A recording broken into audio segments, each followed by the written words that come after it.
Muy buenas tardes, noches a todos. ¿Cómo están hoy? Bendecidos. También nosotros bendecidos y contentos de estar aquí una vez más. Hoy con nuestro estudio del capítulo 12 de Hebreos, que les prometo va a estar extraordinario. La palabra de Dios nunca regresa vacía, dice la Escritura, y hoy creo que vamos a recibir muy buena instrucción. Vamos a inclinar nuestros rostros y cerrar nuestros ojos. Vamos a orarle a nuestro Dios, preparar nuestros corazones para recibir lo que Él tiene para nosotros hoy y brindarles nuestras alabanzas. Bendito Padre Celestial, soberano Dios, con acción de gracias nos presentamos una vez más ante tu divina presencia. Gracias porque nos has traído a este hermoso lugar. Un día más has hecho que el sol salga en nuestras vidas. Nos has dado todo lo que necesitamos, Señor. Sustento, abrigo, y ya con eso es suficiente, Señor. Además nos has cuidado, Señor. Nos has protegido, nos has guardado del mal. Y tu fidelidad la hemos podido comprobar una vez más, Señor. Por eso te damos honra, te damos gloria, Señor. Ahora te pedimos, Señor, que tu presencia habite aquí en las alabanzas de tu pueblo, de tu congregación. Te pedimos que tu Espíritu, Señor, esté en fuego en nuestros corazones, Señor, abriendo nuestras mentes y nuestros oídos a lo que tú tienes preparado para nosotros hoy, Señor. Te damos honra y te damos gloria, y en el nombre de Jesús hemos pedido estas cosas. Todos decimos amén, amén. Vamos a ponernos de pie, mis amados hermanos. Aprovecho y le doy la bienvenida a los que se han conectado, se están conectando por nuestra transmisión en vivo. Bienvenidos todos. Estamos listos para alabar al Señor. Llegó la Navidad, hermanos. Llegó la Navidad. Vamos a cantar.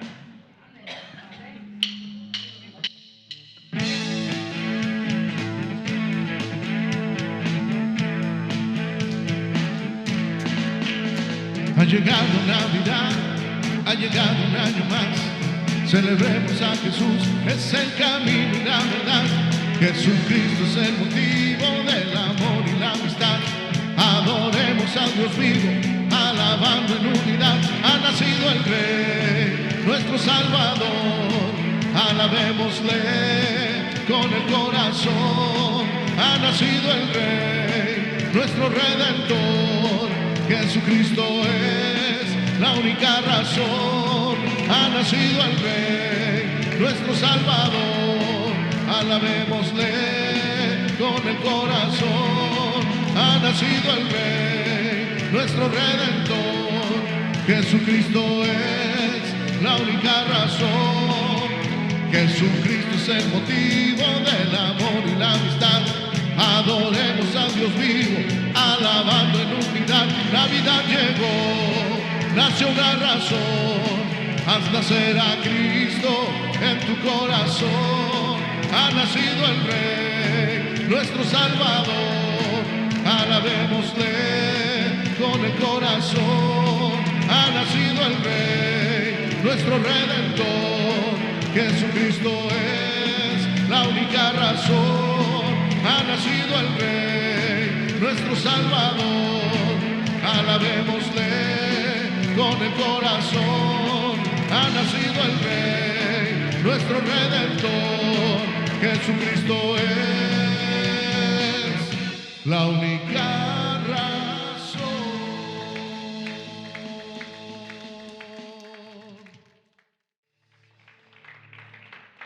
Bendito Dios, santo, santo, santo, Señor.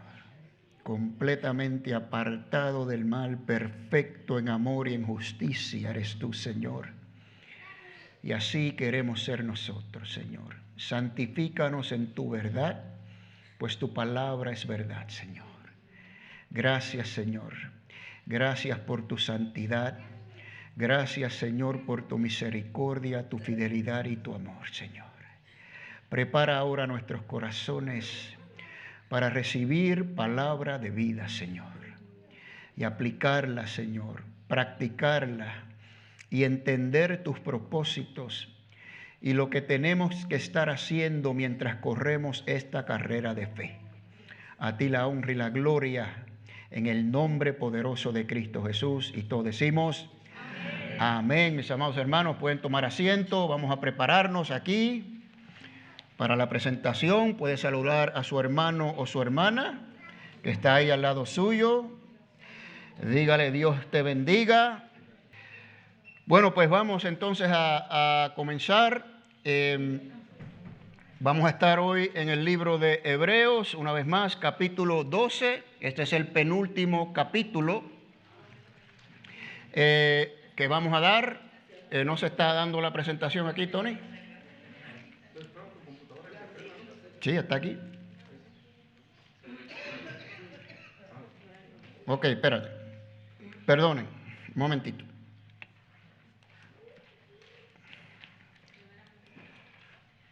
Muy bien.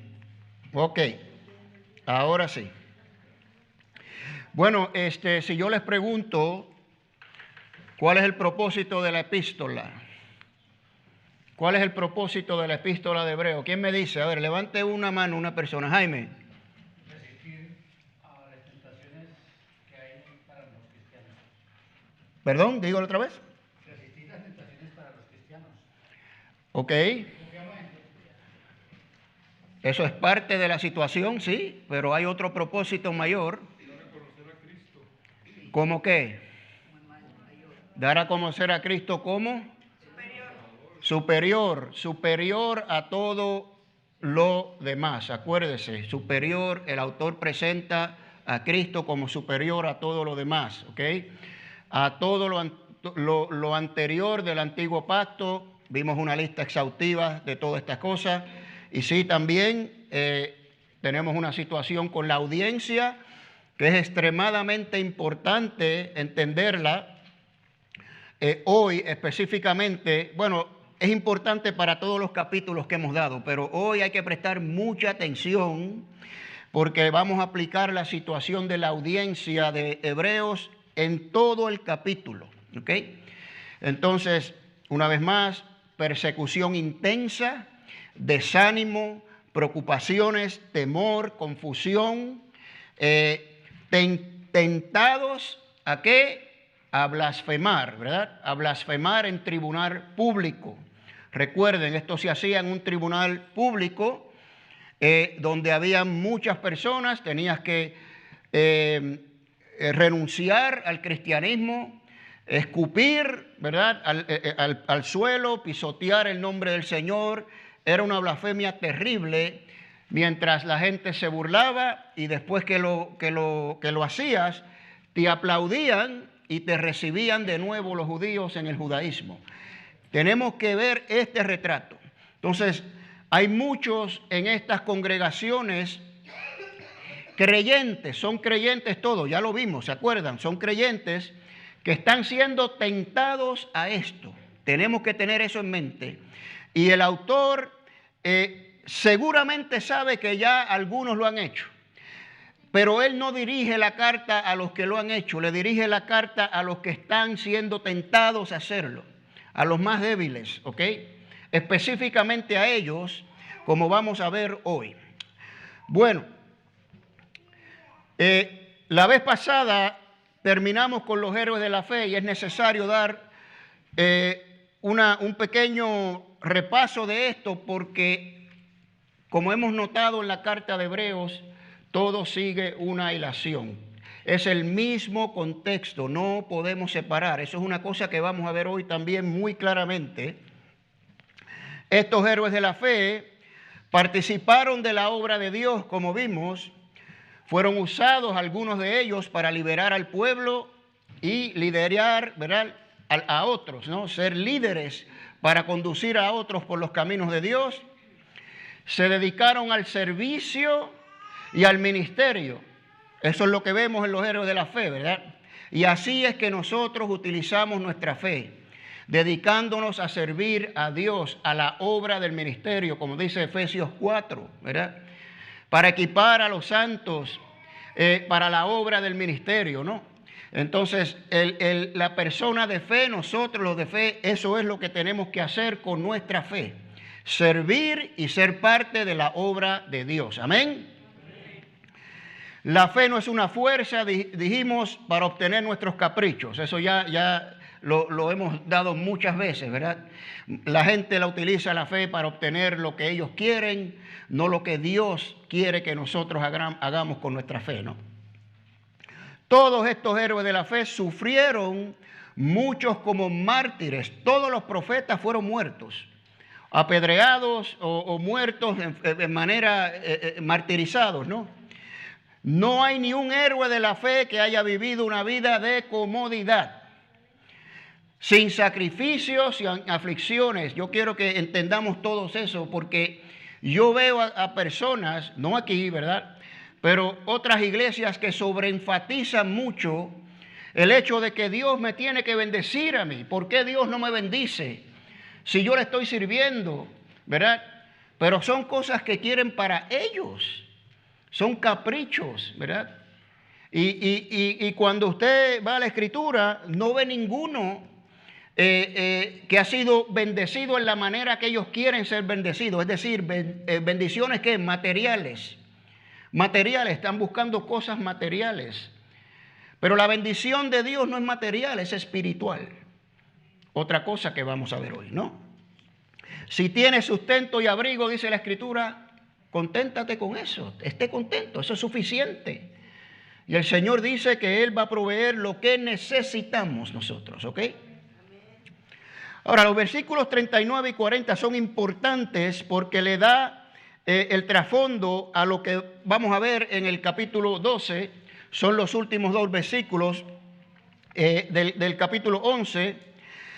Y aquí vemos que esta fe se cumple en Cristo, ¿no? Dice el versículo 39, y todos estos, aunque alcanzaron buen testimonio, todos estos héroes de la fe, dice, no recibieron la promesa. Ninguno vio la promesa aquí. La promesa en la tierra. ¿Por qué? Lo explica claramente el autor de Hebreos en el versículo 40. ¿Ok? La fe de los antiguos no recibió su cumplimiento a pesar de haber alcanzado buen testimonio. Ellos hicieron su trabajo. Y la pregunta es si todo esto fue en vano. Pues contundentemente no fue en vano. ¿Por qué? Porque Dios proveyó algo mejor. Dice, habiendo Dios provisto para nosotros una cosa mejor. ¿Quién es esa cosa mejor? Cristo, ¿verdad? Cristo, ¿no? Ahora, miren la razón. Esto es importante, de hecho, interesante, diría yo. Dice, para que ellos no fueran perfeccionados aparte de nosotros. El autor de Hebreos está escribiendo esto en el primer siglo. Ahora, ahí usted ve claramente esto de la promesa. Les hago la pregunta, si ellos hubieran sido perfeccionados aquí en la tierra, si hubieran visto la promesa de su perfección, de su gloria aquí en la tierra, ¿qué significa eso? Exactamente. Entonces nosotros no tuviéramos chance. Eso quiere decir que Cristo vino a la tierra por segunda vez, perfeccionó todo y se acabó. Por eso dice aquí el autor, perfeccionados, para que no fueran perfeccionados aparte de nosotros. Qué bueno que no fueron perfeccionados allá. Y yo digo, qué bueno que en el primer siglo estos hebreos no fueron perfeccionados, porque aquí nosotros entonces tuvimos la oportunidad de serlo. Amén, hermanos. Entonces Cristo es el cumplimiento de su fe, ¿verdad? Proveyendo para ellos la vida eterna, allá en la patria celestial. Ahí fueron perfeccionados, no aquí. Y esto continúa hasta el día de hoy y continuará hasta que el Señor venga, ¿no? Varias aplicaciones que vimos. Vivimos por fe, no por vista. Esto es un versículo que se dice muchas veces, pero tenemos que entender lo que significa. Una vez más, aquellos que piden bendición material no están aplicando esto, porque utilizan la fe para obtener cosas materiales, ¿verdad? Y vivir por fe y no por vista es enfrentar los desafíos y situaciones de la vida confiando en el carácter y las promesas de Dios, ¿verdad? Aunque nos parezca a nosotros humanamente imposible. Por eso estas personas ¿Por qué no me bendice Dios? ¿Por qué? Yo quiero esto, yo quiero aquello. Eso no es vivir por fe. Quieres cosas tangibles, quieres ver las bendiciones de Dios. Y ese no es el contexto de este pasaje, ¿no? Bueno, también una aplicación para nosotros es utilizar estos ejemplos de los héroes de la fe en Hebreos 11, especialmente cuando estamos en batallas, cuando estamos en luchas, ¿verdad? En duras pruebas. Ellos lo hicieron, ellos triunfaron, ellos perseveraron hasta el final, recibieron el galardón. Escuche bien, ponga oído, recibieron el galardón allá, ¿ok? Entonces, ponga oído porque esto lo vamos a aplicar hoy, ¿no? También vemos perseverancia en medio de la adversidad de estos héroes, obviamente, ¿verdad? Y que ellos mantenían siempre una perspectiva, o sea, un enfoque a lo eterno. La patria, ¿qué? Celestial, ¿verdad? No les importó no recibir esa promesa aquí de perfección porque ellos sabían que la iban a recibir allá. Igualmente nosotros, por eso dije esa vez, di el ejemplo de mis hijos, que oramos porque nuestros hijos lleguen a conocer una vez más a Cristo, que se enamoren de Cristo, que sirvan a Cristo. Yo no lo tengo que ver. No lo tengo que ver, hermano. O sea, si no lo veo, está bien. ¿Okay? Yo sé que el Señor es fiel y yo confío y tengo la fe que eso va a suceder así. Pero no me importa si lo veo o no. No es una prioridad para mí. ¿Okay? Bueno, vimos la fe en acción. La fe en acción, como dice Santiago, ¿tiene fe? Muéstramela. Muéstramela. Produzcan frutos dignos de arrepentimiento, dice la Escritura, ¿no? Entonces, estos héroes de la fe, tremendos héroes de la fe, actuaron su fe, dieron frutos, ¿verdad? Por sus frutos podemos ver que fueron tremendos héroes de la fe, ¿verdad? Y estos frutos reflejan total obediencia a Dios y total confianza en su palabra. Y la última es la esperanza en la fidelidad de Dios. Como ellos esperaron en la fidelidad de Dios, así nosotros cuando no entendemos qué es lo que está pasando, ¿verdad? Yo creo que todos nosotros hemos pasado por ese valle, ¿no? No entiendo por qué me pasan estas cosas, que si yo le estoy sirviendo al Señor. Pues usted no se preocupe, usted siga sirviendo al Señor y confíe en las promesas del Señor. ¿Ok? Bueno, vamos entonces al capítulo 12 y vamos a dar como una descripción general de todo el capítulo para entonces adentrarnos ahí y entender las distintas secciones. Les voy a hacer una pregunta. En unos minutos se las voy a hacer. Vamos primero a dar esta descripción. Bueno, primero, anima al creyente a perseverar en la fe comparando la perseverancia con una carrera. Ahí están sus notas. Carrera que se corre con paciencia. Así empieza el capítulo, ¿no? La carrera, dice, está delante de nosotros. Corramos pues, ¿verdad? Esta carrera que tenemos por delante. ¿Qué quiere decir? Lo que quedó atrás, hermanos. ¿Ok? Eso se olvida, escríbale ahí, se olvida y se prosigue hacia adelante para obtener el premio de nuestro supremo llamamiento, que es lo que dice Pablo en Filipenses 3. La palabra de Dios armoniza preciosamente, hermanos. Todo conecta. No hay contradicciones ni errores, ¿verdad? Dice que la carrera se corre fijando nuestra mirada en Jesús. Esto es, escuche bien, esto es algo que vamos a introducir hoy. Están esos héroes de la fe, fantásticos, el pabellón de la fama de la fe, ¿verdad? Pero ahora él dice, tenemos el mero, ¿verdad? El mero héroe de la fe fue el mismo Señor Jesucristo. Es nuestro ejemplo máximo de cómo debemos correr la carrera, ¿ok? Después resalta la importancia de la disciplina, advertencias y exhortaciones de Dios que son necesarias para correr la carrera. Tenemos que entender esto, claro. Por eso el autor aquí va a hablar de la disciplina, porque son necesarias para correr las carreras. De hecho, la misma carrera es disciplina. por definición. Lo vamos a ver. Entonces el capítulo presenta un contraste de muchos con uno, muchos héroes de la fe, con el principal héroe de la fe que es Cristo. Por ejemplo, ya hemos visto que habló por muchos profetas, ahora habla por uno solo, el Hijo. Ya eso lo vimos, ¿verdad? Vimos que había muchos mediadores, muchos sacerdotes, ¿verdad? Sumos sacerdotes humanos que eran mediadores, ahora hay un solo mediador, ¿verdad? Vimos que hacían muchos sacrificios constantemente, cada año, una y otra vez. Y ahora, ¿qué? Un solo sacrificio, una vez y para siempre, ¿no? Y aquí lo que vamos a ver, muchos héroes de la fe, capítulo 11, y aquí en el 12, un héroe de la fe. Un héroe de la fe, el máximo ejemplo, ¿verdad? Bueno, pues aquí viene otra vez algo que debe ser ya familiar para nosotros. Empieza con un por tanto. ¿Qué quiere decir eso? Un conector de razón, una explicación lógica de un punto que ya ha sido expuesto. ¿Cuál fue el punto? Bueno, pues por eso explicamos los versículos 39 y 40, ¿verdad? Que dice, estos, aunque no alcanzaron buen testimonio, ¿verdad?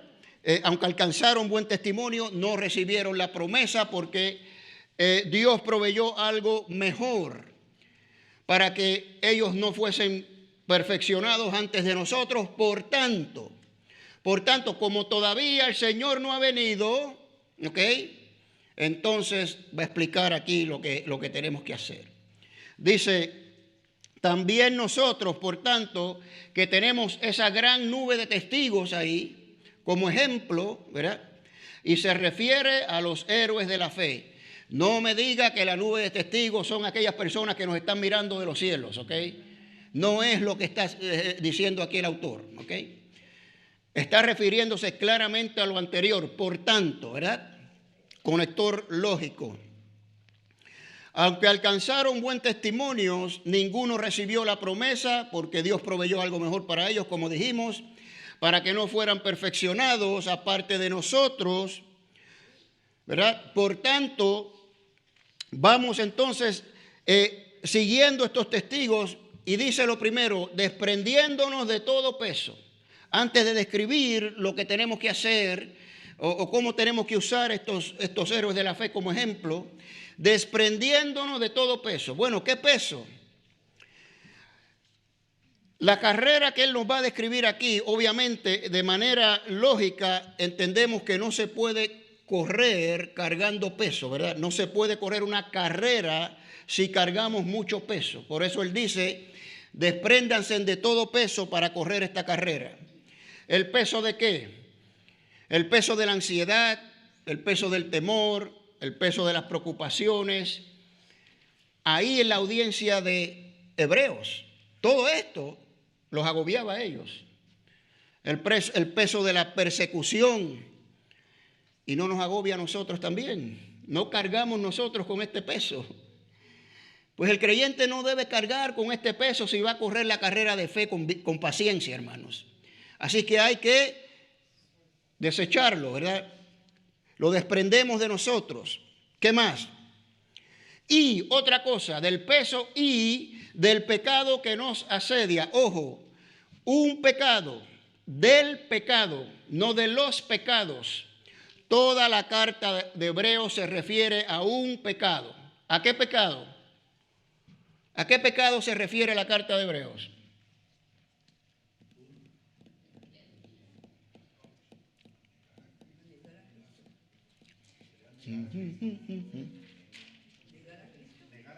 Negar a Cristo. Lo hemos repetido tantas veces, hermano. Blasfemar, ese es el pecado. Negar a Cristo. Entonces, ese es el pecado que está asediando, que está acechando a esta congregación mesiánica ahí en el primer siglo. La pregunta para usted y para mí es: ¿qué pecado nos asedia a nosotros? Todos tenemos un pecado que nos asedia, sin excepción. Una maleza que es la más difícil de arrancar de nuestros corazones, que está ahí, que estamos luchando. Entonces el autor de Hebreos dice, tenemos que desprendernos de toda ansiedad, de toda preocupación, ¿verdad? Y de ese pecado que nos está acechando, nos está, ¿qué? Persiguiendo, ¿no? El pecado que nos acecha y nos quiere, ¿qué? Alcanzar.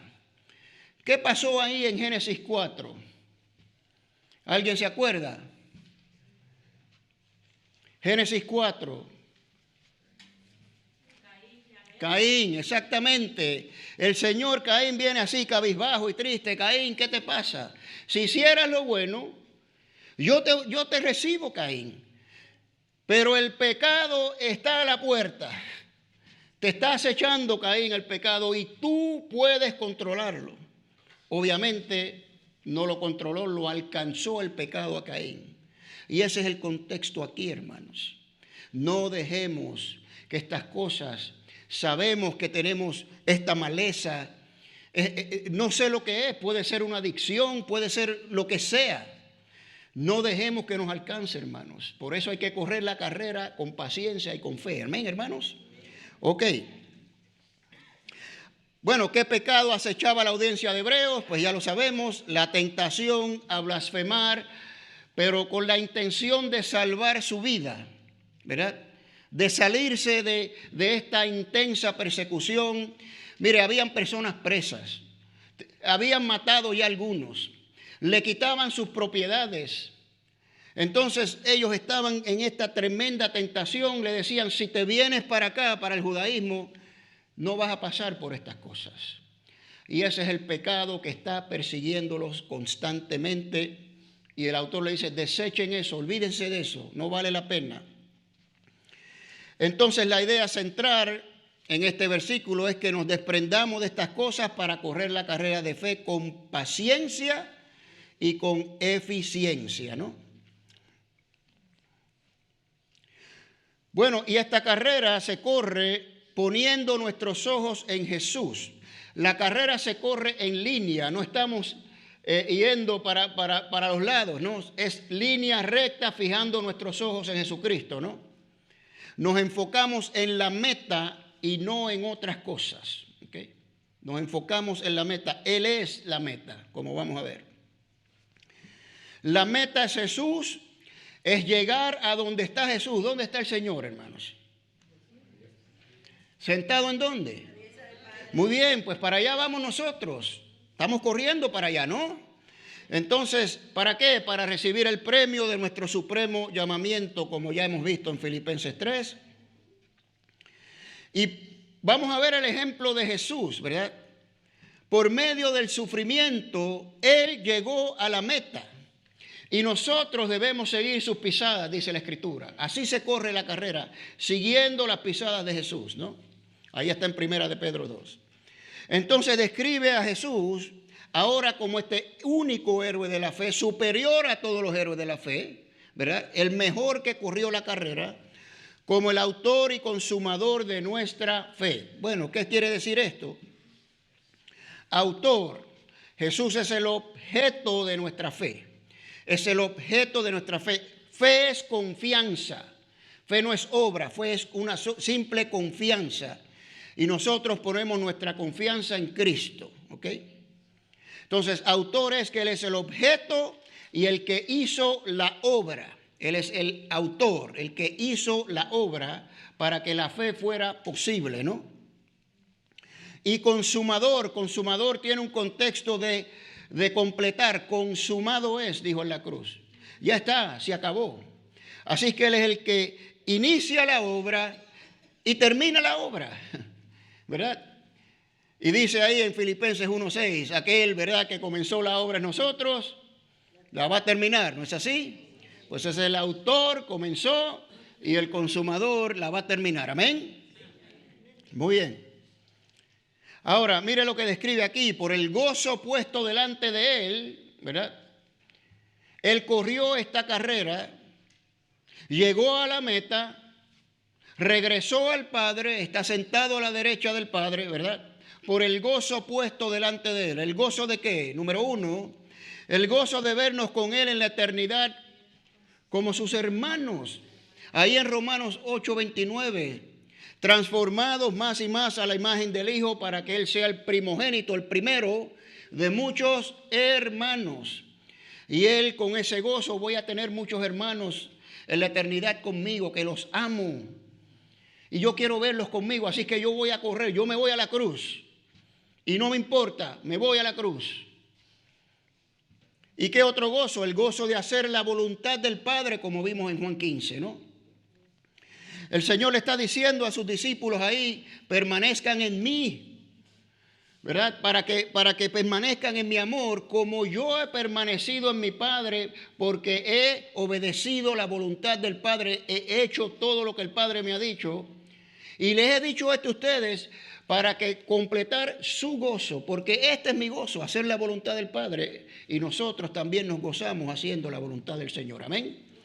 Entonces, por ese gozo o esos gozos, Él fue a la cruz. Él fue a la cruz, ¿no? Y dice, por esto soportó la cruz y menospreció el oprobio, es decir, no le importó la vergüenza de la cruz. ¿Se acuerdan el domingo? El Señor estaba completamente desnudo, no tenía pañitos, hermanos, ¿ok? Y era objeto de escarnio, de vergüenza pública, maldición en la cruz. No le importó nada de eso, por el gozo puesto delante de Él. Podemos apreciar lo que el Señor hizo por nosotros, ¿verdad? Muy bien. Bueno, versículos 3 y 4, aquí nos va a explicar varias cosas que debemos hacer para correr la carrera sin cansarnos, ¿verdad? Dice, considerad pues al que soportó tal contradicción de pecadores contra sí mismo, para que vuestro ánimo no se canse. Es decir, tenemos que considerar a Jesús, que soportó el escarnio de los pecadores, ¿no? La hostilidad por parte de pecadores, entregado a los pecadores, crucificado como pecador entre dos pecadores, objeto de burla de parte de pecadores, azotado, escupido con corona de espinas, ¿no? Y todo lo que le hicieron al Señor fue por parte de pecadores. Y todo lo soportó. Consideremos nosotros eso. Lo soportó por nosotros, ¿verdad? Y si Él lo soportó, aquí tenemos que entender que nosotros también lo podemos soportar. Cualquier sufrimiento, cualquier calamidad, no importa sea lo que sea, lo podemos soportar porque llevamos su espíritu que soportó estas cosas, ¿verdad? Lo llevamos en nosotros. Así que nosotros sí podemos soportar, hermanos. ¿Amén? Muy bien. Bueno, entonces, esta lucha contra el pecado que nos asedia, que describimos en la audiencia judía y en nosotros, el autor de Hebreos nos dice que todavía nosotros no hemos luchado lo suficiente, ellos, la audiencia judía, y nosotros también, como dije, hasta la muerte, como haber resistido al punto de derramar sangre. Esto está en el versículo 4, dice, pues todavía no habéis resistido hasta derramar sangre combatiendo contra el pecado. Simple y sencillo lo que está diciendo el Señor, corrió hasta la muerte. Los profetas y los héroes de la fe hasta la muerte. Ustedes están sufriendo, ustedes están pasando intensa persecución, pero todavía están vivos. Y mientras estén vivos tienen que seguir corriendo aunque le cueste la muerte. ¿Okay? Eso es el contexto aquí, ¿no? Así que la exhortación del autor a esta audiencia y a nosotros es que tienen que correr aunque nos cueste la muerte, ¿no? Así lo hicieron todos los anteriores, incluyendo nuestro Señor Jesucristo. Conclusión, la carrera dura hasta el último suspiro. Hay que correr hasta el último suspiro. Usted no se puede cansar. Y aquí es la fórmula, ¿verdad? Para no cansarse, considerar lo que hizo Jesús por usted y por mí, para que no se canse, lo que Él tuvo que soportar. Y si Él lo soportó, usted lo puede soportar también. ¿Ok? Bueno, ahora voy a hacer la pregunta que dije que iba a hacer. Usted tiene su Biblia ahí, ¿verdad? Ok, en el capítulo 12... Si me abre su Biblia, la debe tener abierta ya, ¿verdad? Usted tiene un encabezado ahí en el capítulo 12. ¿Qué dice? A ver, alguien que me diga. La disciplina de Dios demuestra su amor. Ok, esta está ¿antes de qué versículo, Marilyn? Antes del primero, muy bien, ok. ¿Alguien tiene otro título? Eso lo vamos a dar ahora en un momento. Dime, Gaby. Los ojos de Jesús. ¿En dónde está eso? Es el título. El título del primero. Ok, muy bien. Ahora, ven cómo están las diferencias aquí. Ahora, ¿alguien tiene más títulos? Ese es el primero. Yo tengo 3 títulos en la mía. Quiero saber si alguien tiene más títulos. Yo tengo uno antes del versículo 3. A ver, Enriqueta. ¿Antes de qué versículo? Antes del 1. Ok, muy bien. ¿Alguien más? Otro título más. A ver, Lianis. La carrera del cristiano. Muy bien. Ok, ¿por qué estoy haciendo esto, hermanos? Porque a mí no me gustan estos encabezados. Porque cuando hemos descrito aquí los versículos del 1 al 4, y ahora va a hablar de la disciplina, entonces tiene un encabezado, dice la disciplina de Dios. Ahora es la disciplina, y lo sacan esa porción aparte y se predica de la disciplina de Dios. Y no debemos hacer eso, hermanos, porque todo está conectado. Tenemos que ver todo en la misma hilación, en el mismo contexto. Dígame. ¿Por qué lo habrán dejado así, pues, con títulos? ¿Por qué? No oigo, no te oigo. ¿Por qué lo habrán puesto en la palabra con títulos? Eso no es inspirado. ¿Por qué lo pusieron ahí? No sé, los traductores, eso son cosas más modernas. No es inspirado esos títulos. Mire, yo tengo el autor de la fe, la disciplina de Dios, y al final, antes del versículo 14, advertencias. Y parece que son 3 partes, pero no son 3 partes. Así que preste atención, esto es muy importante para que no perdamos el hilo aquí, ¿ok? Bueno, vamos a hablar de la disciplina entonces. La disciplina no es un castigo, sino un todo. Escríbale ahí, se lo voy a explicar, un todo. El castigo es una pequeña parte de la disciplina. La disciplina, siendo un todo, se usa para formar el carácter total de la persona. Para eso es la disciplina, ¿verdad? Y puede incluir castigo. Muchas veces incluye castigo. Por ejemplo, los militares. ¿Cuántos padres mandan a sus hijos a la escuela militar porque no pueden con ellos? Para que te enderece, ¿verdad? Para que desarrolles carácter. Y en el mismo ejército, ¿verdad? Los jóvenes y las mujeres que van al ejército, pues desarrollan carácter porque hay disciplina y tienen que estar disciplinados para poder pasar todas este entrenamiento y todas estas cosas. ¿Verdad que sí? Bueno, y los niños. No necesariamente castigamos a los niños. Los niños los tenemos que disciplinar. Por ejemplo, tenemos que enseñarle a cepillarse sus dientes, a vestirse solo, a doblar sus ropas, a limpiar su cuarto. ¿Cuántos de nuestros hijos hacen eso, no? Hoy es un desastre, hermano, no sé. Pero usted ve el concepto de la disciplina. Tienen que estar disciplinados para aprender estas cosas. Y sí, hay un aspecto moral que cuando desobedecen, pues hay castigo, ¿no? Todo es parte de la disciplina. Por eso dije, es un todo, ¿no?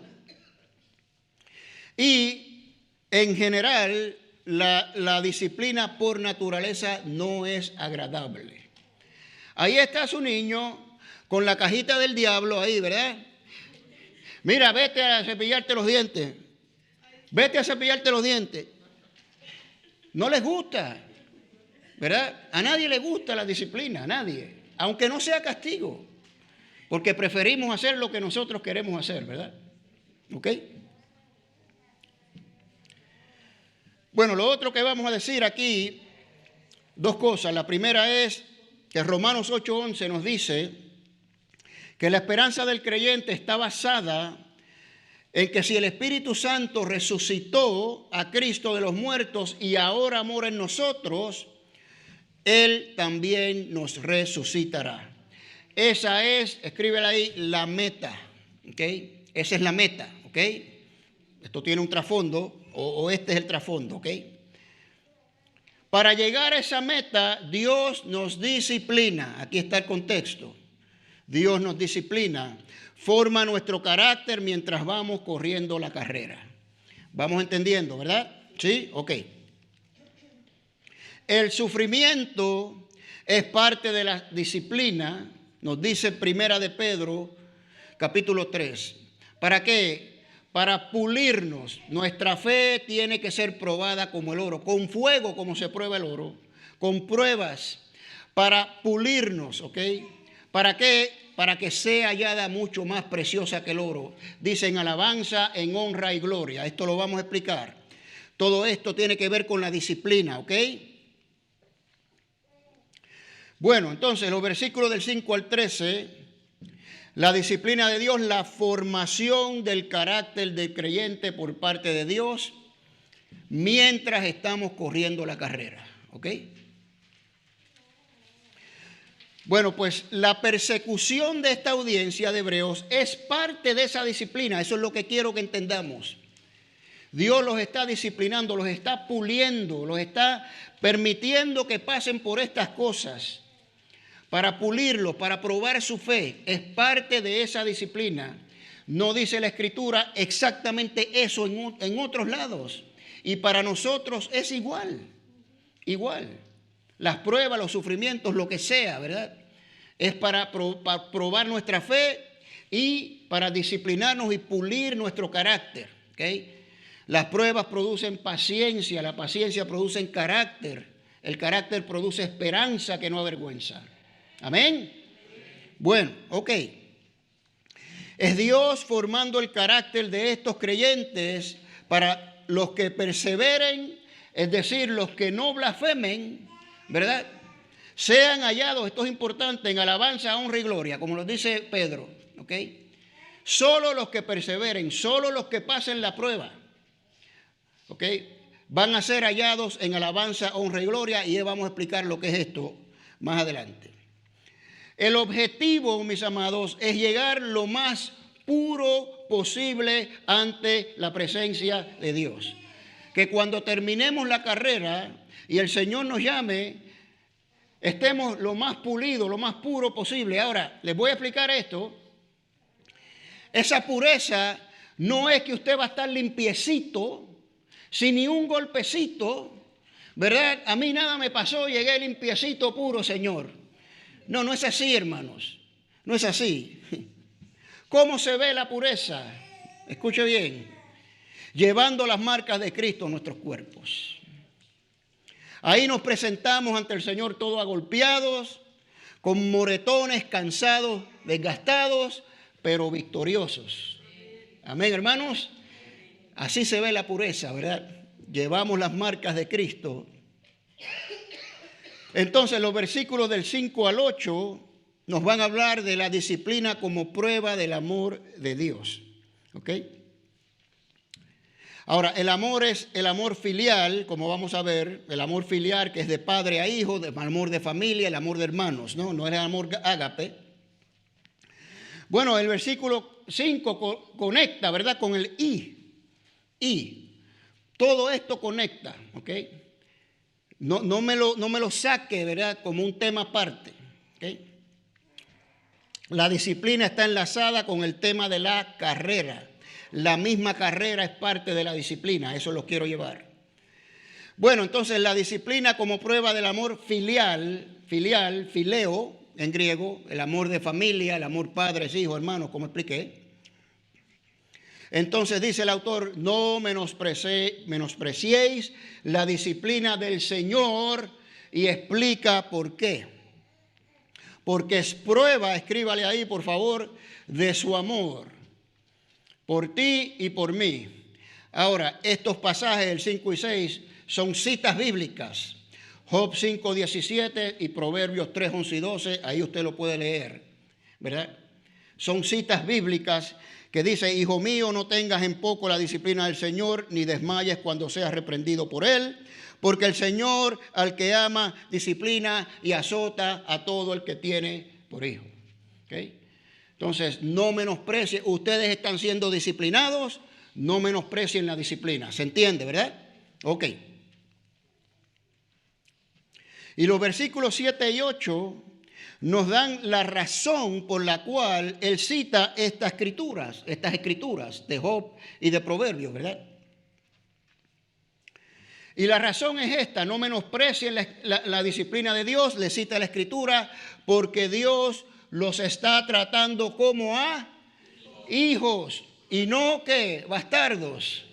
Espero que esa palabra no sea ofensiva, ¿verdad? Bueno, está en la Biblia, así que no puede ser ofensiva. Entonces, ¿qué son los bastardos? Aquellos que no son hijos verdaderos. Ojo, hermanos, ojo con esto, ¿verdad? Si estás siendo disciplinado, pues entonces quiere decir que eres hijo, pero si no, cuidado.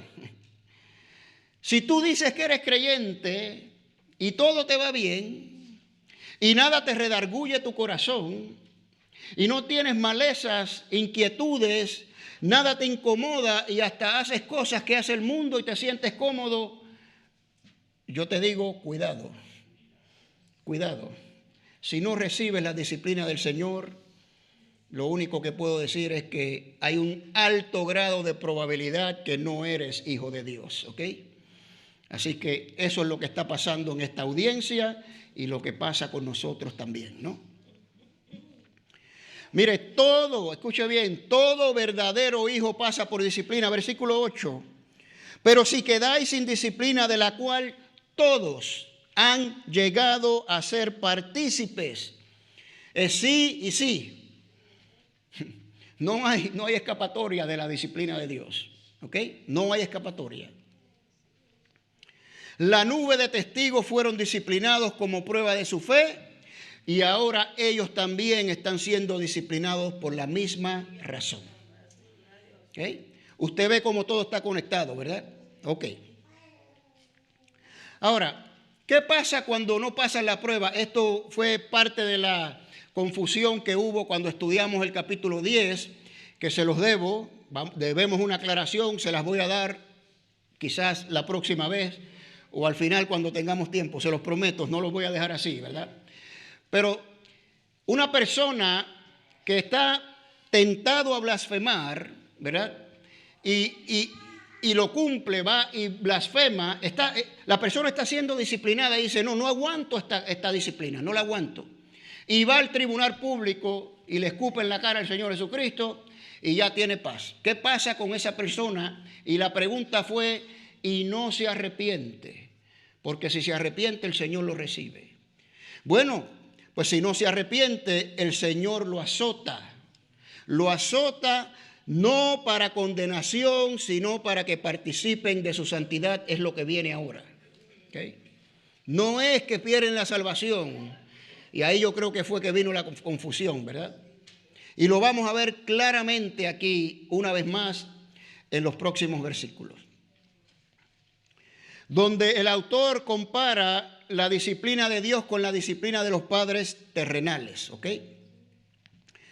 Entonces dice que nuestros padres terrenales nos disciplinaban y los respetábamos. Los de mi generación saben a lo que me refiero, ¿verdad? A mí era con la chancleta era, ¿verdad? Así me disciplinaban a mí, a otros con el cinto, ¿no? O la varita o lo que sea. Pero hoy en día yo no sé qué disciplina están aplicando los padres jóvenes, ¿no? Pero bueno, en estos tiempos era igual, ¿verdad? Era igual, nos disciplinaban nuestros padres y los respetábamos, ¿no?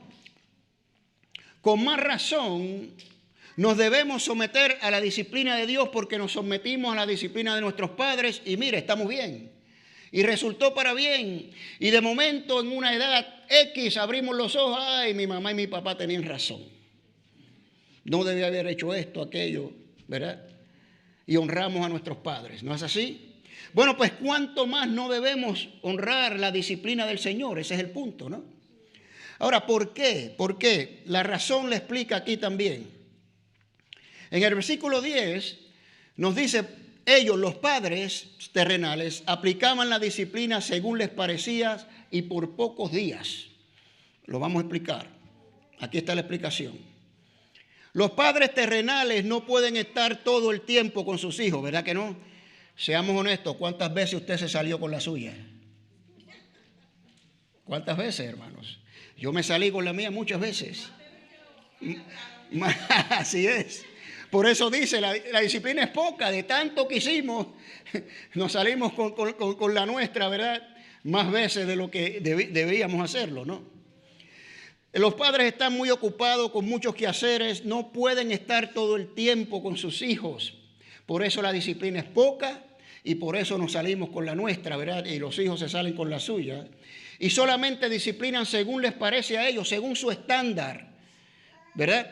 Ahora, contraste, Dios está todo el tiempo pendiente de sus hijos, mora en sus hijos, sus ojos recorren toda la tierra, no podemos escapar de la presencia de Dios. Por tanto, Dios no puede ser burlado, ¿verdad? Entonces, comparada con la disciplina de los padres terrenales, la disciplina de Dios es mucha y exacta y perfecta, ¿no? Amén. Ok.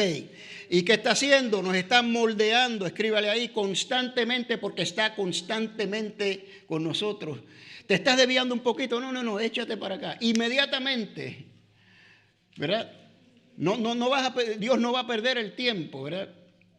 A diferencia de nuestros padres terrenales, ¿verdad? Ahora, clave, ¿para qué Dios hace esto? Mire, para que participemos de su santidad. Ahí está en el versículo 10. Léalo usted, por favor. Para que participemos de su santidad, no es para condenación. Por eso la persona que no se arrepiente después de blasfemar a Dios, le va a cargar tremendo azote. Horrenda cosa es caer en manos de Dios vivo. Te espera un castigo tremendo. ¿Para qué? Dios te quiere traer para la santidad, ¿verdad? Para que participes, no es que te va a condenar. Todo está conectado, mis amados, todo. Le está escribiendo a creyentes que ya son salvos. Y aunque blasfemen, Dios no los va a echar fuera. Los va a castigar, los va a azotar. Dios azota a todo el que tiene por hijo, ¿verdad? Para que participen de su santidad. Escuche bien. Si la persona no se arrepiente, va a participar de la santidad de Dios. Ven para acá. Vas a estar conmigo, pero no tengo recompensas para ti. Esto lo vamos a dar más adelante. ¿Ok? Entonces, no es para condenación, por favor, que quede claro, ¿no? Versículo 11 nos dice que la disciplina no es agradable, como ya vimos, en su momento, pero después produce frutos. Después produce frutos, exactamente como nos pasó a nosotros, con nuestros padres, ¿verdad? También cuando Dios nos disciplina, vemos esos frutos. Porque mire, es de gloria en gloria y de victoria en victoria.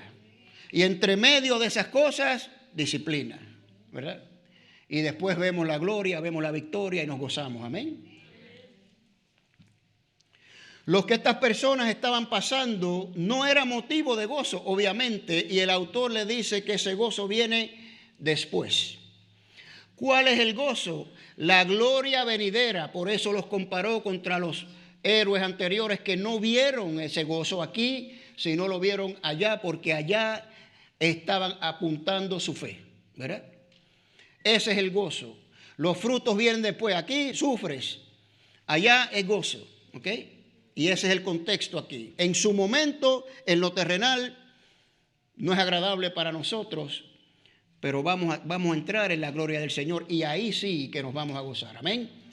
Bueno, entonces, Romanos 8:18 nos dice que las aflicciones del tiempo presente no son comparables con la gloria venidera. Ya lo sabemos, ¿verdad? Ahora, 2 Corintios 4, estas aflicciones, nos dice Pablo, producen un más excelente peso ¿de qué? De gloria, la gloria venidera, porque no miramos a lo que se ve temporal, sino a lo que no se ve eterno. Así se vive por fe y no por vista. Por eso mencioné al principio, los que están tratando de utilizar la fe para obtener cosas, están en lo temporal, para obtener cosas aquí, que es temporal, ¿verdad? Y no para la gloria venidera, ¿verdad? Y ese es el contexto. Ustedes están sufriendo, lo bueno viene después, lo mejor está por venir. Lo mejor está por venir. Y lo que no se ve es lo que viene después, ¿verdad? Lo que no se ve es lo que viene después. Y no lo vamos a ver hasta nuestro último suspiro. Versículos 12 y 13, mire, por lo cual, otra conexión, no se desliga de lo anterior, por lo cual, ¿verdad? Manténganse firmes, no busquen las cosas de aquí, no blasfemen para obtener algo temporal, su paz, ¿verdad? Quieren irse para el lado, para el judaísmo, para dejar de ser perseguidos, para dejar de sufrir, para dejar que les quiten sus propiedades, etcétera. Cosas de aquí, cosas temporales. No hagan esto. No hagan eso. Esperen, sigan la carrera hasta después. Lo bueno viene después. Por lo tanto, en consecuencia a lo que le he dicho, dice, fortaleced las manos debilitadas y las rodillas paralizadas. ¿Qué tienen que estar haciendo estas personas? ¿Verdad? Han oído la explicación de por qué le está pasando lo que está pasando. Disciplina es necesaria, tienen que soportarla. ¿Qué tienen que hacer?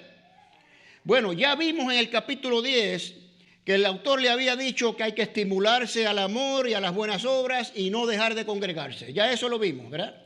Ahora le va a decir, levantad las manos caídas y las rodillas paralizadas. Hay personas en la congregación que están más débiles que otros, que están a punto de claudicar, de renunciar, que no soportan. Pues a eso, esas manos caídas, esos brazos caídos, ese desánimo, ayúdenlos, ¿verdad? Edifíquenlos, estén ahí para ellos. Exhórtenle a que no hagan estas cosas. Eso es lo que deben estar haciendo estas personas, ¿no? Animen a los más débiles. Ayúdenlos a fortalecerse en la fe. Versículo 13. Y haced sendas derechas para vuestros pies, para que no se disloque lo cojo, sino más bien que sea sanado. Es decir, mientras estamos corriendo, tenemos que mantener nuestra senda derecha. Es como dice el proverbio. Esto me recordó el proverbio, por eso puse esta nota aquí, ¿verdad?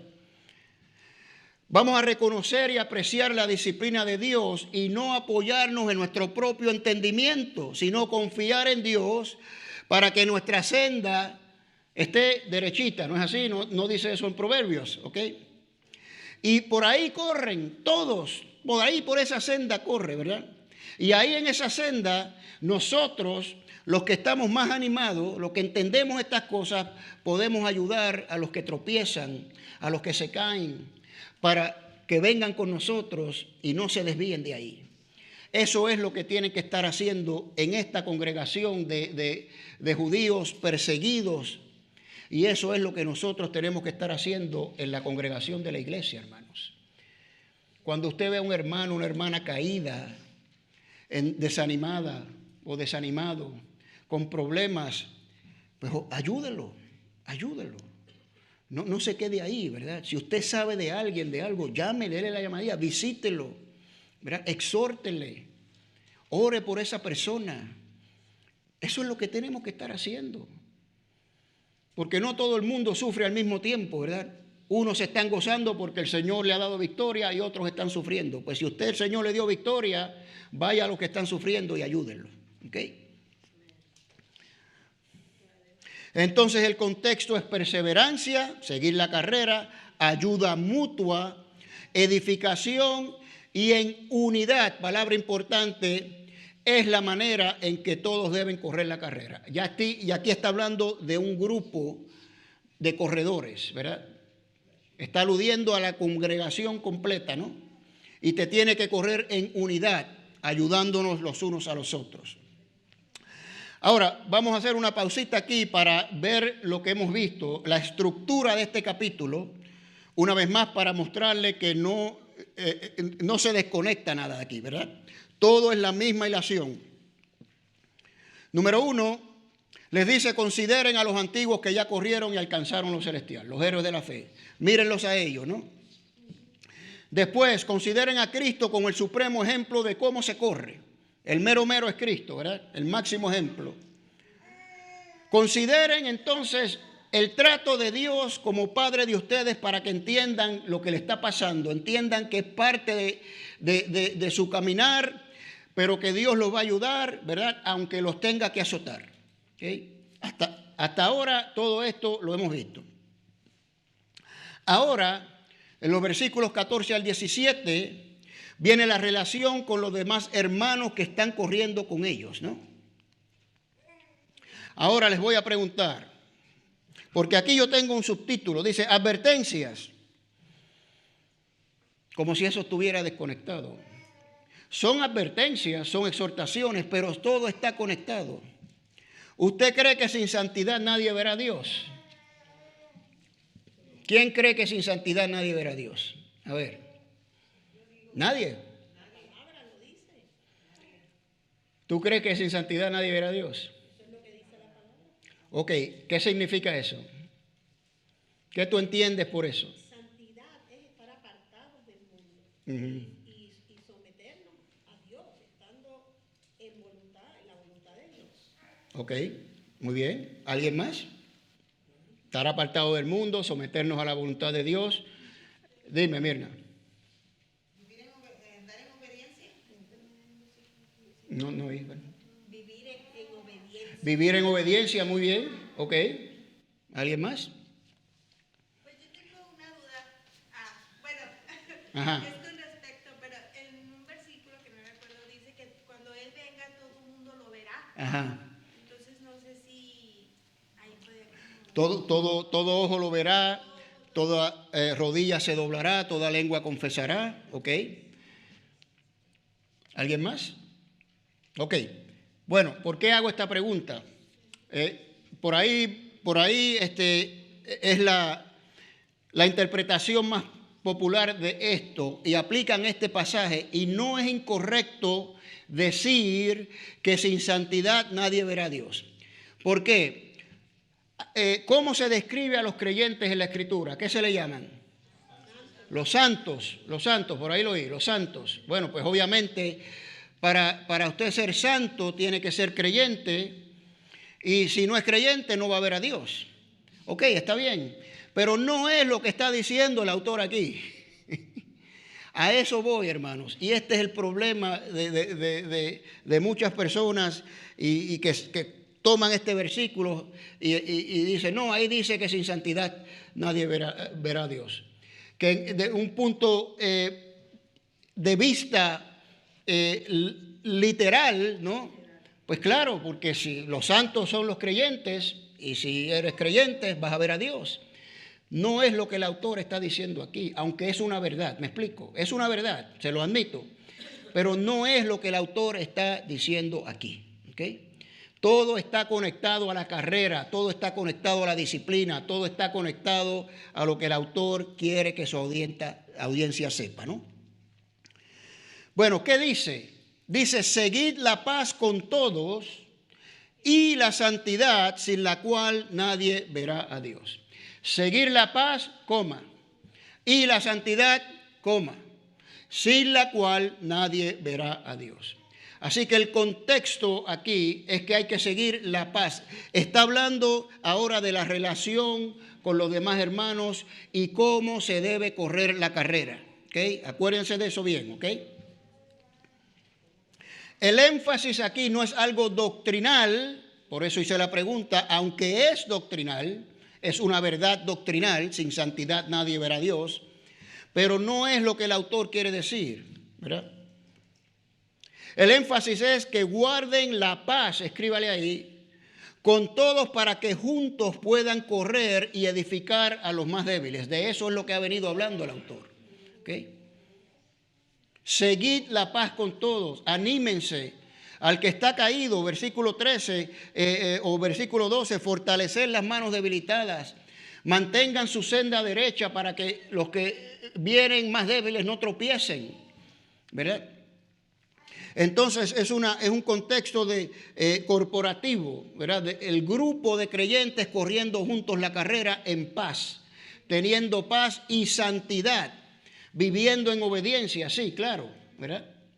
Y ese es el contexto. Quiero que vayamos a Primera de Tesalonicenses, capítulo 5, versículos 12 al 14. A ver, si alguien me lo puede leer, pero fuerte para que se oiga por aquí, ¿verdad? Por los micrófonos. Primera de Tesalonicenses 5, del 12 al 14. ¿Quién lo tiene por ahí?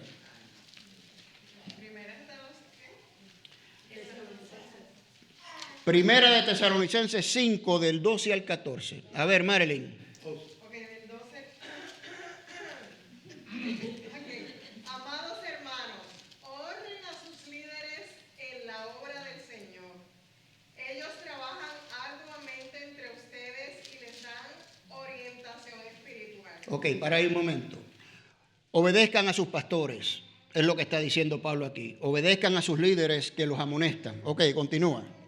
Ténganles mucho respeto y de todo corazón demuéstrenles amor por la obra que realizan y vivan en paz unos con otros. Ahí está. Vivan en paz unos con otros. Ahí está la extorsión de paz. Continúa. Hermanos, les rogamos que amonesten a los perezosos, alienten a los tímidos, cuiden con ternura a los débiles, sean pacientes con todos. Amén. Ahí está el contexto. Esto es exactamente lo que el autor de Hebreos está pidiéndole a la audiencia. Hay personas perezosas, hay personas débiles, hay personas que no están obedeciendo a sus pastores. No vayas allá, no claudiques, no renuncies, ¿verdad? Hay personas que no están haciendo caso. Hay desorden, hay confusión. Y Hebreos, el autor de Hebreos dice, vivan en paz los unos con los otros.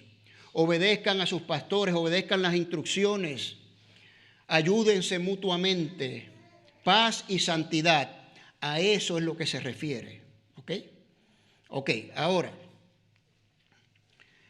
la parte aquí más quizás que más causa confusión es que nadie verá al Señor, ya lo explicamos, nadie va a estar con el Señor si no es santo, ¿verdad? Pero aquí el contexto es si no buscas la paz, si te rebelas, si no oyes las instrucciones de tu pastor, si no quieres hacer caso al que te está tratando de ayudar, ¿verdad? Y vas y claudicas y renuncias, ¿verdad? No vas a recibir las bendiciones del Señor. No, nadie verá al Señor, no vas a recibir las bendiciones del Señor. Lo vamos a demostrar claramente, hermanos, claramente con los próximos versículos. No es que no van a ver al Señor, sino que no disfrutarán, escuche bien, de los galardones que trae la salvación. Por eso expliqué al principio, este que claudica o renuncia y no se arrepiente, ¿ok? No va a ver, ¿verdad? Los galardones del Señor. Va a ser salvo como quien pasa por el fuego, ¿ok? Eso es lo que está tratando de decir el autor de Hebreos aquí. No vas a ver al Señor si desobedeces y no le haces casos a los que te están tratando de ayudar, ¿no? Entonces, versículo 15 nos dice, vigilando que ninguno quede privado de la gracia de Dios. Bueno, esto es otra que causa confusión. Bueno, ves, mira, perdió la salvación, quedó privado de la gracia de Dios. No puede desconectar esto de lo anterior. No puede, es la misma ilación. Por tanto, la gracia de Dios se refiere a esas recompensas que Dios nos da por su gracia en la gloria venidera. Llámele coronas, llámele como usted quiera, ¿verdad? El premio del supremo llamamiento, si usted sigue perseverando, sigue corriendo la carrera, no renuncia, no blasfema, usted va a tener recompensa. Y si hace esto, ¿verdad? O si no lo hace, si blasfema, no va a tener recompensa, ¿verdad? La gracia de Dios significa aquí recompensas, ¿ok? Y estas recompensas Dios las da por su gracia. Si somos salvos por gracia, aquí somos salvos por gracia. Cuando somos glorificados por gracia también. No merecemos la gloria tampoco, hermanos. Ni merecemos la salvación ni la gloria, ¿verdad? Entonces, no vas a recibir estas recompensas que le esperan a todos los que perseveraron hasta el final. ¿Okay? Eso es el contexto aquí. Ahora, mire, dice aquí, raíz de amargura, se refiere a la amargura que están experimentando por la persecución. Dice, no sea que brotando, o sea, primero dice que quede privado de la gracia de Dios, de la recompensa de Dios, no sea que brotando alguna raíz de amargura os perturbe y por ellas muchos sean contaminados. Aquí el contexto es muy claro. Están siendo perseguidos y estos más débiles que no hacen caso, que viven en desorden y quieren renunciar, que no aguantan, tienen amargura. No aguanto más. Mi amigo pues lo mataron, ¿verdad? En el Coliseo. Tengo personas familiares en la cárcel. Me quitaron mis propiedades. Están amargados contra Dios. ¿Y qué pasa? Eso viene por medio de esta persecución, ¿verdad? ¿Y qué pasa con esto?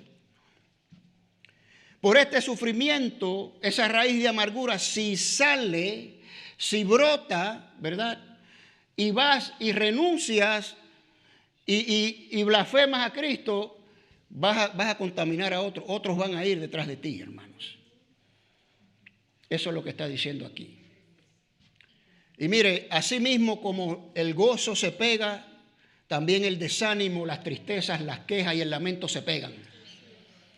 Por eso es que tenemos que tener cuidado. ¿Okay? Muy bien. Así que temor, miedo, ansiedad, dudas contaminan a los demás, quitan la paz de la congregación y pueden llevar a blasfemar a Cristo, ¿verdad? A muchos más. ¿Okay? Ese es el contexto de esto. Ahora lo va a esclarecer aún más y va a traer a Esaú como ejemplo. ¿Ok? Y dice en el versículo 16 que no haya ningún fornicario o profano. Ahora, fornicario ahí no significa pecado sexual, significa profanación. Dice fornicario o profano como Esaú. ¿Okay? Esaú profanó. ¿Por qué? Porque vendió su primogenitura. Vendió su primogenitura por un plato de lentejas. Eso fue una profanación, ¿no? Así que Esaú perdió las bendiciones porque vendió su primogenitura. Si tú blasfemas, vas a perder las bendiciones en la gloria venidera. Ese es el contexto, ¿no? Sabemos que la primogenitura te garantizaba bendiciones que los otros no tenían. El primogénito le tocaba más, mucho más, ¿verdad? Pero Esaú profanó.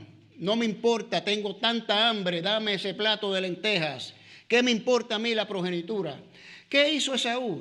Satisfizo su carne por algo temporal.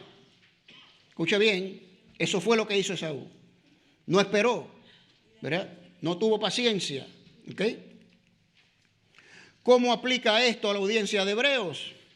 Bueno, el que iba a blasfemar contra Cristo en el tribunal público estaba vendiendo metafóricamente su primogenitura, iba a perder sus galardones, sus recompensas, sus bendiciones. ¿Está claro esto, hermano? ¿Se ve? ¿Sí? Ok.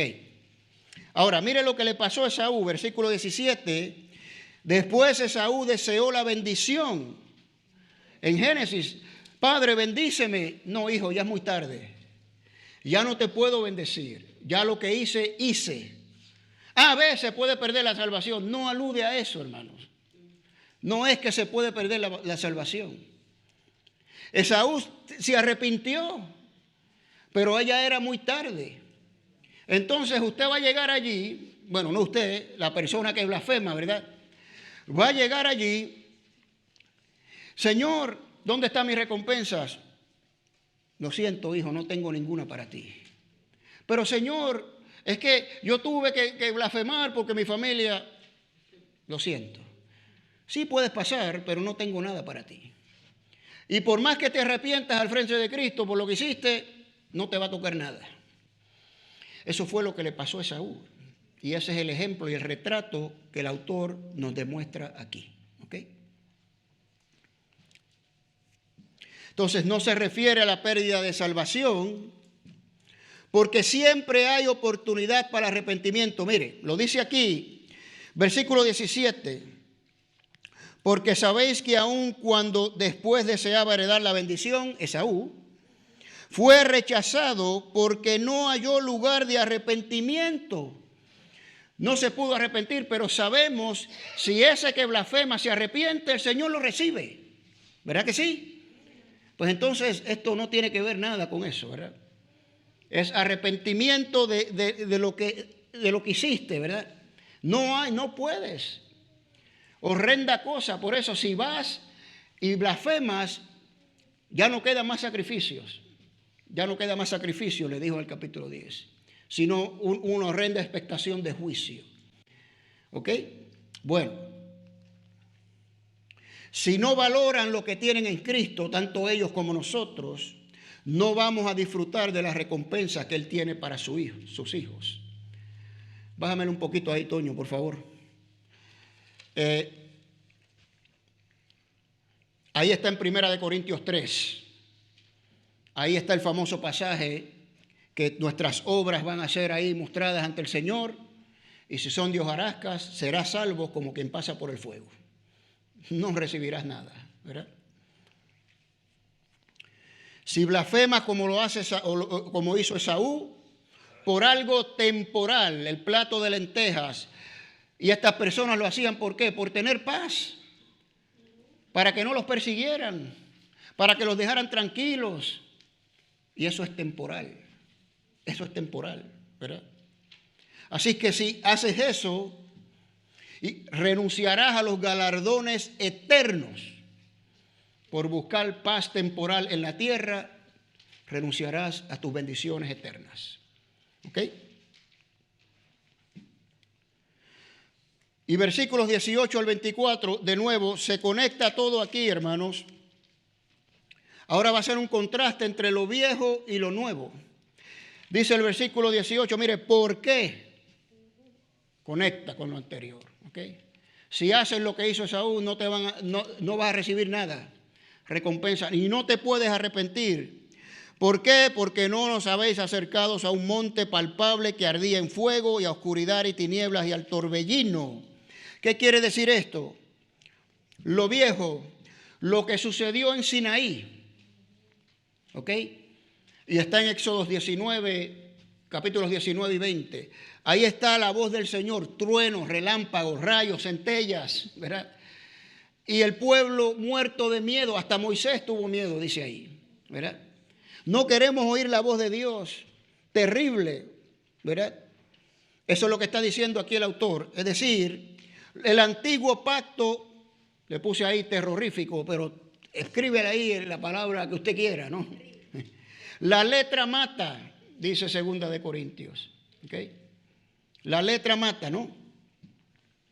Entonces, pero los versículos 22 al 24 nos dice que ahora eso no es así, que no hay que temer a la voz del Hijo. Por lo tanto, tú puedes venir y arrepentirte, ¿verdad? Porque hay gracias para todos. No hay que temer a la voz del Hijo. Es el mediador de un nuevo pacto. Dice, sino que os habéis acercado al monte de Sión, a la ciudad de Dios, a Jerusalén la celestial, a las miradas de ángeles, a la iglesia de los primogénitos, ¿verdad? Ahí es que ellos están, en el nuevo pacto. Así que no temas, acércate a Dios, confía en Dios. No tengas temor, ¿verdad?, de hacer esto, de mantenerte firme. Entonces, en el nuevo pacto, siendo superior, como ya lo hemos visto, no hay temor, sino gracia y misericordia. ¿Ok? No vuelvan a lo viejo, ¿verdad? Aquí está el contraste, lo viejo y lo nuevo. Blasfemando a Cristo públicamente, porque eso era lo que iban a hacer. Después de la blasfemia iban a volver al judaísmo. Lo nuevo es superior, no tengan temor. Todo está conectado, hermanos. Y las últimas advertencias aquí, le dice el autor sobre rechazar esto, es decir, sobre si claudicas y renuncias, te da unas advertencias. No rechaces la voz del Hijo, Pues si no escaparon los que estuvieron en el desierto, que se rebelaron, esto ya también lo había dicho en otro capítulo, ¿no? ¿Cuánto más no escaparán ustedes del castigo? Varias veces en el desierto vemos como el Señor castigó a muchos, ¿no es así? Serpientes, los hijos de Coré, los 3,000 que murieron ahí después del becerro del oro y muchas otras cosas, ¿verdad? Pues si eso sucedió en el viejo pacto, ¿cuánto más castigo te va a suceder en el nuevo pacto si desechas la gracia que Dios te está dando? Si blasfemas contra Dios, que te está ofreciendo, mira, no temas, te está ofreciendo galardones. ¿Okay? No quiero, Señor, no puedo, tengo que irme. Bueno, pues está bien. El Señor te va a azotar, te va a castigar porque tú eres hijo. Y el Señor es un Padre perfecto. ¿Okay? Y no te va a soltar, y te va a azotar para que vuelvas, lo dimos, ¿verdad? Para que vivas en su santidad, para que seas partícipe de su santidad. Y si no quieres aún así, no te arrepientes, pues no te toca nada. No te toca nada. ¿Okay? Dice que la voz del Hijo está en la tierra, ¿verdad?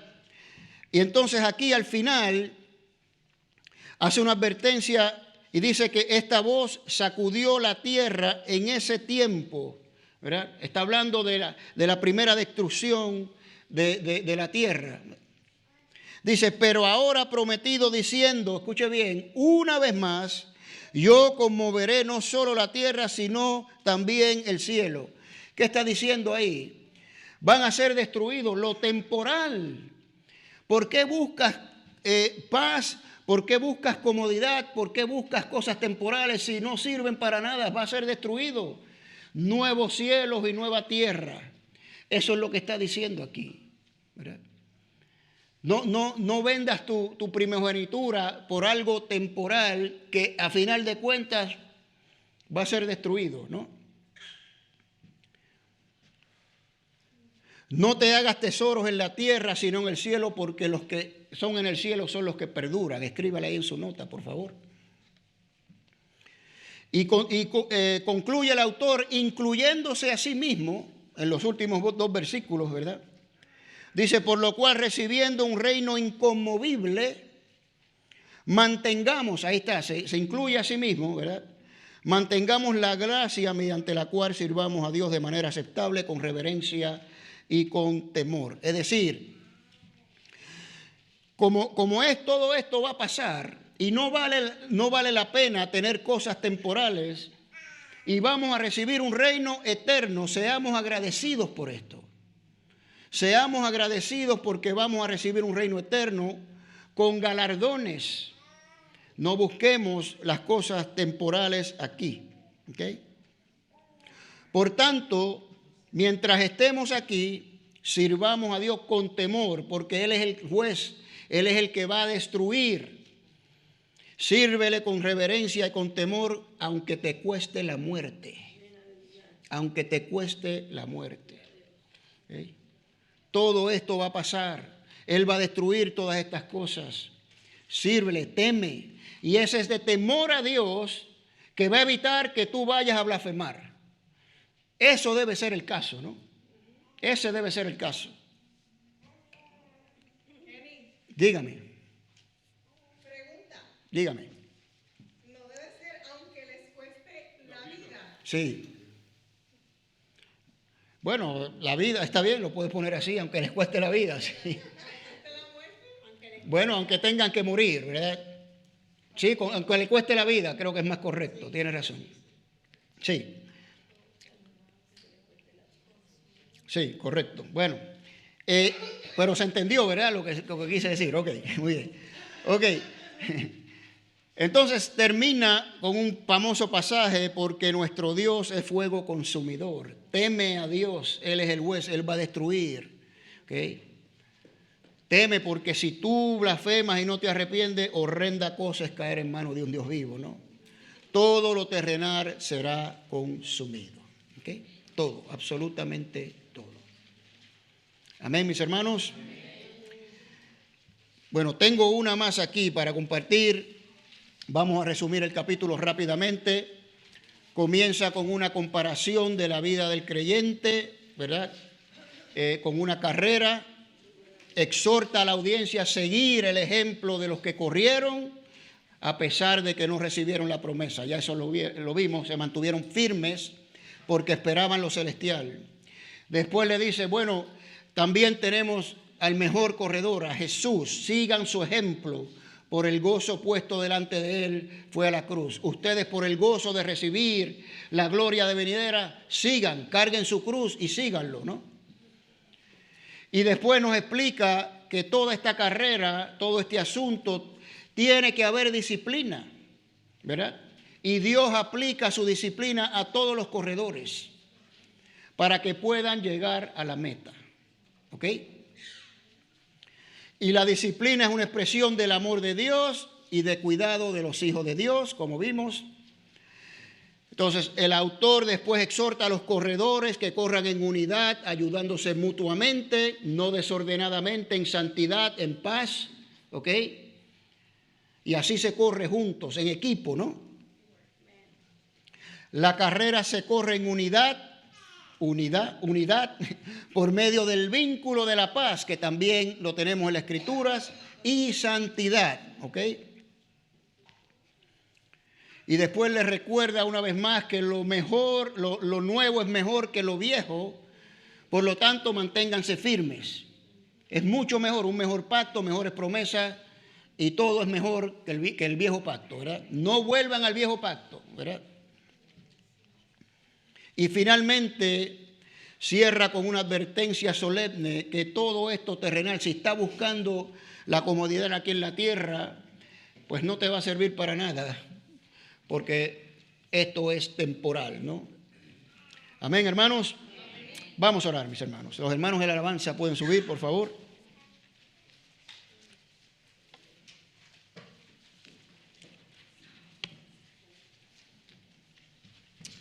Vamos a inclinar nuestros ojos, hermanos, inclinar nuestros rostros y cerrar nuestros ojos. Vamos a orarle a nuestro Dios, a darle gracias. Gracias por esta bendita y poderosa y preciosa palabra, Señor. Padre Santo, sabemos que tenemos una gran nube de testigos, no solamente los que se mencionan en tu palabra, sino miles y miles de hermanos que no renunciaron, que no blasfemaron, fueron martirizados, comidos vivos por las fieras, quemados en las hogueras, torturados, Señor, y se mantuvieron firmes. Que sea ejemplo para nosotros, Señor, que en realidad, si comparamos, no sufrimos tanto como ellos, Señor. Que aprendamos a no quejarnos, Señor. Que aprendamos a poner nuestros ojos en ti, en usarte como ejemplo de cómo tú corriste la carrera, Señor. Que por el gozo que tú tenías delante, fuiste a esa cruz. Ayúdanos a cargar nuestra cruz con el mismo gozo, Señor. No importa las circunstancias de nuestras vidas.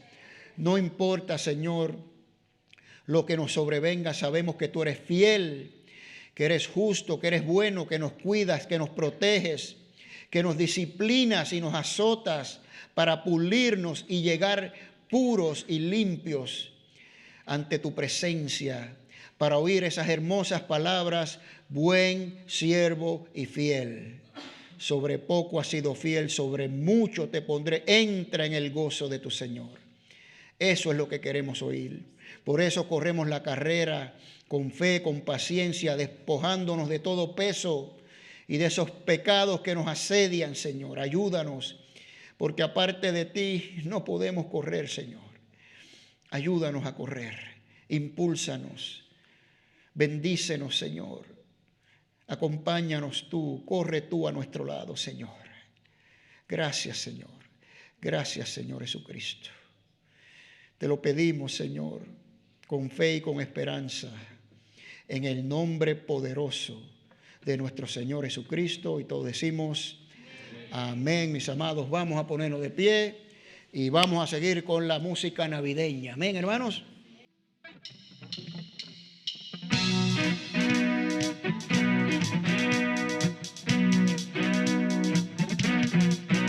Qué bueno llegó la Navidad, qué bueno llegó la Navidad, trayendo paz y alegría.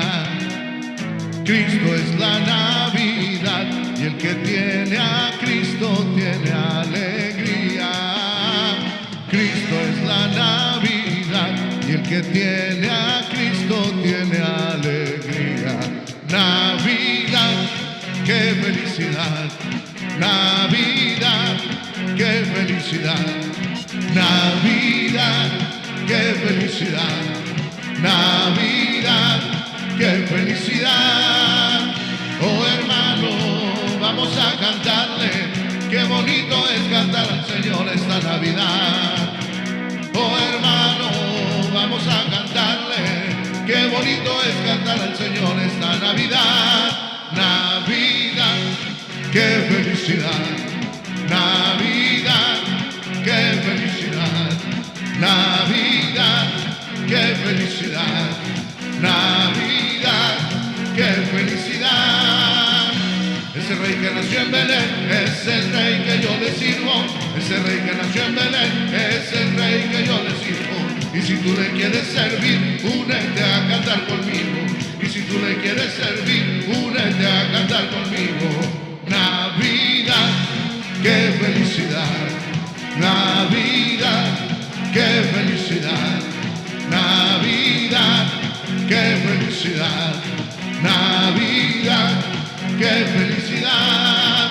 Él te ha dado paz, Él te ha dado paz. Lo que empieza Cristo en la Navidad. Él te ha dado paz, Él te ha dado paz. Lo que empieza Cristo en la Navidad. Navidad, qué felicidad.